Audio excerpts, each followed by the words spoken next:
राघव चड्ढा यांनी आप सोडण्याचा निर्णय जाहीर केलाय। दिल्लीतील आयोजित पत्रकार परिषदेत त्यांनी सांगितलं की ते पक्षाच्या 2/3 खासदारांसह भाजपामध्ये सामील होत आहेत।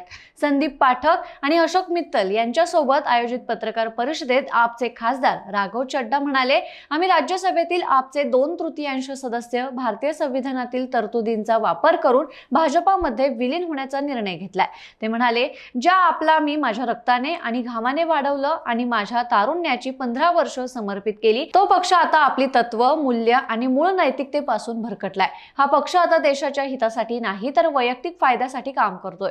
गेल्या काही वर्षांपासून मला जाणवत होतं की मी चुकीच्या पक्षात योग्य व्यक्ती आहे, त्यामुळे आज मी जाहीर करतो की मी आप पासून वेगळं होत आहे आणि जनतेच्या अधिक जवळ जात आहे।